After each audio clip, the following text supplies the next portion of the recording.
Alright guys, so since everyone's so busy these days, I'm gonna explain to you how the dairy industry works in 5 minutes. Like other female mammals, cows only lactate, or produce milk, when they're pregnant or have a newborn to feed. So the dairy industry inseminates or impregnates cows starting at the age of around 12 months over and over and over again so they keep making milk. And it's a rather routine process. You see, first the industry jacks off a bunch of bulls, sometimes using a hand or help from an electro-ejaculator, which is basically a giant cow dildo that goes into the anus of the bull until he blows. And that semen is collected and then inserted into the vagina of a female cow with a long tube, usually while she's confined in what the industry calls a rape rack. And sometimes they put their fist right into the anus of the female cow, you know, to loosen the area. To make the process as effective as possible. What are you feeling for in there when it's a bit jumpy? I think I would be if someone did that to me.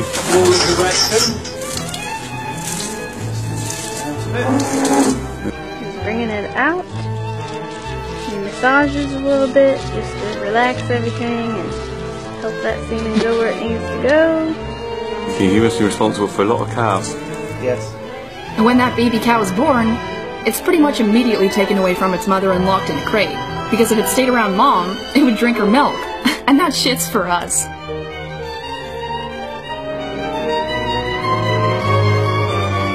And you see, a mother cow's bond with her young is very strong and affectionate. And she sometimes cries out for days in search of her baby. But nobody gives a shit.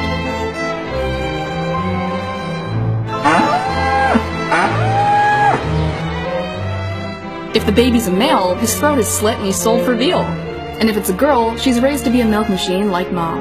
So dairy cows are continuously, repeatedly kept pregnant their whole lives to keep them lactating. This leads to premature aging, exhaustion, and mastitis, a painful yet common condition in dairy cows, which is inflammation and sometimes infection of the udder. Pus and blood in the milk of dairy cows is also common, so it's usually filtered. But not completely, because in Europe, Australia, New Zealand, and Canada, up to 400,000 somatic cells are legally allowed in every milliliter of cow's milk. And in the United States, 750,000 somatic cells per milliliter. In Brazil, 1 million. And somatic cells, most of which in this case are white blood cells, are the same thing that erupt on the top of a big zit, so you could call it pus. The more bacteria, inflammation, and infection, the higher the somatic cell count. But don't worry, there's a limit. And when a dairy cow is finally too physically and emotionally exhausted to continue on, she collapses. These cows are called downers, and they are dragged out by whatever means to be killed and sold for beef.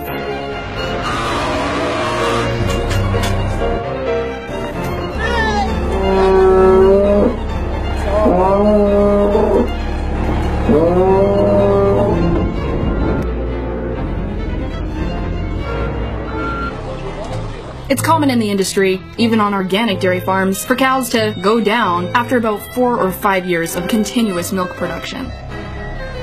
But peak milk production declines around 4 to 5 years anyways, so if the dairy cows are still standing, they're gonna be killed for hamburgers and beef regardless. You see, the dairy industry is the meat industry. Almost every single dairy cow that you will ever buy milk that came from ends up being killed for meat. So if you're vegetarian, you might want to think about this, because at least when you're being raised for meat, you're just raised for meat and killed. But when you're a dairy cow, you are sexually exploited and emotionally and physically exhausted until you can't take it anymore, and then you're killed for meat. Sounds worse to me. And the natural lifespan of a cow that hasn't been completely exploited? 20 to 25 years, y'all. And as far as the calcium and protein thing goes, study after study after study has shown that those consuming the highest quantities of dairy actually have the highest cases of bone fracture and osteoporosis. And there are dozens of amazing plant-based sources of calcium and protein, so you really don't need to suck the tits of a cow.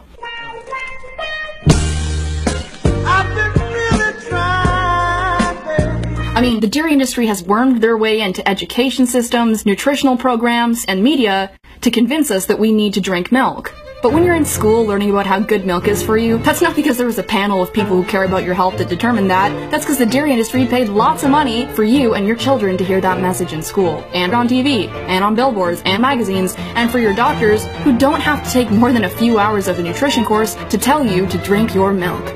You see, rhino milk is for baby rhinos. Dog's milk is for baby dogs. Cat's milk for baby cats. Rat milk is for baby rats. And cow's milk is for humans?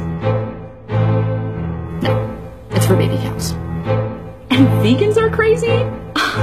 dairy is Fucking scary.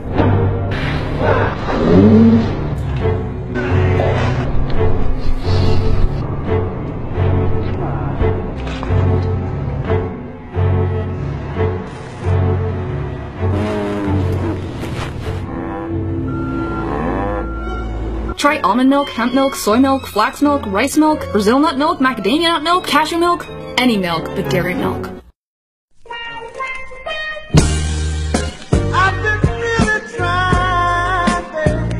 She's got a nice, beautiful slick coming out. That's a very good sign. Also for taming.